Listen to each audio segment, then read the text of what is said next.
na mmadụ ekwesị na Igbo politicians nwere the heart of Idi Amin of Uganda. Onye ahụ mere mistake.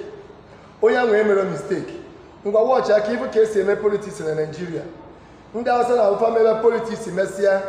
Haba mesịa politics fe chefuo maka APC, chefuo PDP, chefuo POP, chefuo PPP, chefuo ife niile anwa na bepa. All their people, both political and non-political organizations, find a jigото onwe for no ba maka ọdịmma ndị mgbago ugwu. Ofu ife awa ka ọ dịkwazị na nke ndị Yoruba. Onye kpata fancha na-eyi jikọta onwe ọnụ irrespective of the party fa belong ogasị. Mana fancha jikọtara onwe ọnụ were kpaa maka ọdịmma ndị befa wee wepụta ọmọtekun tupu Nigeria chọpụta ife na-eme ọmọtego apụtago dị ready to carry actions. Ebata na Igbo ndị onye isi ndị Miatiala wee gba ndị Yoruba unu fọm ọmọteku ka unu chefuo maka 2023. Ndị Igbo wee jizie maka kafa ghara ichefu 2023 rapụzi fọmụzi their own security. Ndị Igbo ọbara ndị Igbo wee bụrụzie nwa atụrụ eji achụ aja maka 2023. Ihe a ka emegide Nnamdi Kanu fọmụzie security ka ọ bịa protect ya ndị Igbo.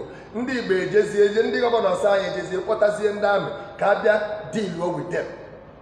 Ị na-afụ ife na-eme n'obodo a ifugo ife ji esi gị na ndị Igbo politicians na fa nwere obi Idi Amin of Uganda. Mgbe gee ntị ka m gwa gị oge Goodluck na-achị ka Boko Haram pụtara ndị mgbago ugwu na-ekwusi attack on Boko Haram bụkwa attack on northerners. Otu aka esi bugide mgbe a na-agba mbọ ka emegide ka fight aflush at Boko Haram ba ihe jiri ka den agbagidere mba ndị ugwu nọkwa ebe a na-eprotest kwa ihe jiri ka ọ na-egbu ndị aka ọcha ogbu si n'ogburu ọkụkọ ịchasị n'ogburu egu aka ede ọcha ogburu mmadụ aka ede ọcha bụla dị mgbe ọrịtu ha ka na-ekwusi ike sipụta ya ka efuru obu onye n'ogburu ndị aka ede ọcha. Even as I'm talking to you now, oge President Buhari go n'ọchịchị ọ gara America, President Trump wee jụọ ya why Fulani herdsmen, your people killing Christians, or where they defend in the Fulani before the whole world and before the President of America. See, now the Fulani they jikwe no quote sikapa neji. Even as I'm talking to you, up to date, the governors of Nine, the non-political and political organization from our governors of can be busy today. Can they defend in the Fulani herdsmen, nebu money? They defend in the bandits. Na-ekwu na o nwere ifefa mere kama nọọ mbọ ka ha na-agba ego ka ha na-achụ nọọ mbọ ka ha na-agba mana ndị gọvanọs ka ndị be anyị na-ekwusio Nnamdi Kanu na ndị otu na-ekwusio na-emegide ndị Igbo emegide ndị gọvanọs si mba na ndị a na-ekwu ihe a bụ ndị terọrist afọbasị gba afa ndị ugwu na-eprotect ndị ji egbe ma ndị be anyị wee kpọtazie ndị amị sịba bịanụ na ndị a bụ terọrist ebutezie egbe ndị a na-ebezie na-emezi ndị otu anyị ihe ọ ga-abịa egbugere ndị mmadụ n'obodo a Chukwuemeka Eze-Ife former governor of Anambra State onye nwa bụ onye gbara mba ụwa si na commit genocide n'obodo a onye nwa bụ onye kwere na commit genocide n'obodo a ndị gọvanọs anyị fekwuru na commit genocide ọhaneze ndị Igbo kere fekwuru ya ndị bishọp na ndị igwe fekwuru ya ọsọsọ Chukwuemeka Eze-Ife na grupu ebe wee kwue na Abuja ụwa niile wee nụ ya na commit genocide n'obodo anyị kama ere ka mmesi ife niile ndị a niile emelu ọhaneze ndị Igbo si ya na fa na-ekele ndị amị maka ọrụ ha bịarụ na South East. As I'm talking to you now, ọtụtụ ndị mmadụ akabada ọcha na-amarọ ihe bụ IPOB na-amarọ ihe bụ ESN. Many of them ka nọ n'ime prison tata na-ata afụ na-anwụ ebe anwa onye nwụọ ebufuo ya ụfọdụ bụ ndị akpụrụ pụọ gbuo ha egbuo. Ọhaneze ndị Igbo na ndị gọvanọs na-ekwe ha n'aka maka na build to their personal interest fa chọrọ iluzie ndị gọvanọs anyị chọrọ iwu sineti na fachisịa ndị sineti anyị niile na-agba mbọ iwu gọvanọ na fachisịa because of their personal interest. Ọbara ndị Igbo wee bụrụzie ọbara eji achụ aja maka ịdịkọ n'otu nke Nigeria. Ndị bishọp anyị ndị igwe na ndị gọvanọ ndị senetọ onwe na-ekwu maka ogbugbu a na-egbu ndị mmadụ n'obodo a ọsọsọ Nnamdi Kanu na ndị IPOB ndị ọ na-emetụ n'obi. Ọ bụ na Nnamdi Kanu nọ onye nwa ga-agba mbọ ụwa na ndị amị gara gbuo ndị mmadụ akabada ọcha na Ladipo. Ọ bụrụ na onye Hausa ka ị ga-egbu otu ọnwa ịmana free. Ọ bụrụ onye Yoruba ka ị ga-egbuo ịmana free. Onye Igbo ka ọ ga-agba emegharịa ewere egbe gbagbuo onye and that is the end of the matter ebe a ka ọ ga-ebi. Ndị Igbo anyị na ndị gọvanọ ndị bụ ndị isi ndị Igbo agba nkịtị they don't value our life. Emesia nwoke a na-ekwu okwu politiks na redio steshọn dị na Nnewi amara m egobiri egobi Nnamdi Kanu na-akparị ndị mmadụ, ọ na-akparị gọvanọ, ọ na-akparị ndị igwe, ọ na-akparị ndị nke akparị ndị nke. Do they deserve our respect? Do they have value for our life? Fada ekwu maka ndụ anyị kama ihe dị mkpa ma envelopu ha ga-enweta n'aka ndị gọvanọs.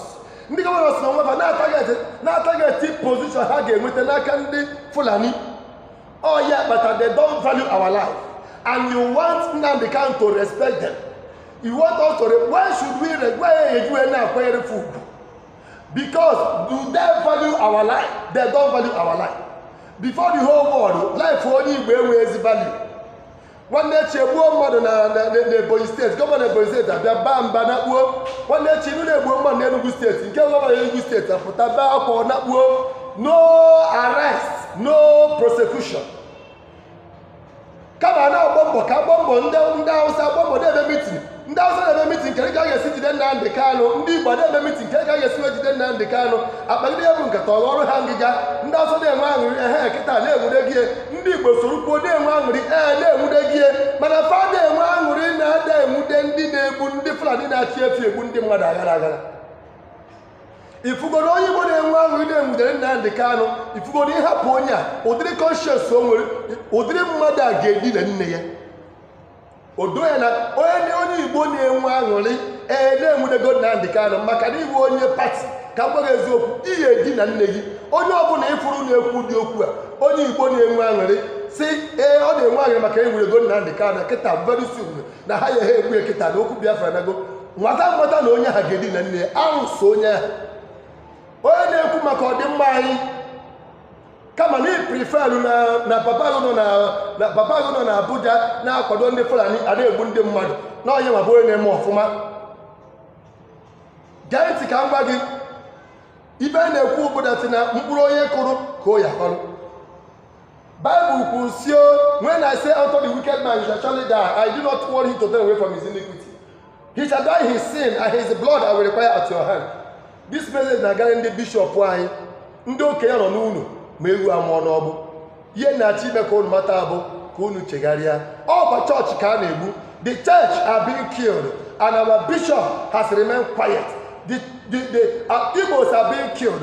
Ndị si na fa gbara na eze ndị Igbo na ndị si na fa bụ ndị Igwe has remained quiet. Ndị gọvanọ anyị bụ oge election ruo felota anyị ndị egbufọlụ abịa. Gọvanọ Imo State, I invited soldiers on my invitation. Ndị ugbo gị na enwe ike ime soldiers invite. Abịa na Igbo nwee flight, nwee jet eji anụ ọgụ ebe na Igbo. But I believe that God will still help us. Yeah, but ndị na-enwekwa aṅụrị na-enwude Nnamdi Kanu, I want to let you know that his help shall come from above. Ndị na-eche nọ na akpara ọha na eze fama nkwuzi okwu gọvanọ akpara ndị gọvanọ fadarism fama nkwuzi okwu. Ọha na eze ndị Igbo don't even have the power and ability to bring him out. Rather, heaven shall do it. And we believe, the hope of the righteous, the hope of Ndi Igbo will never be cut off. The hope of the church, the hope of Christians shall never be cut off in this Nigeria. Rather, God shall see us through when the time comes. In the name of Jesus Christ. Amen.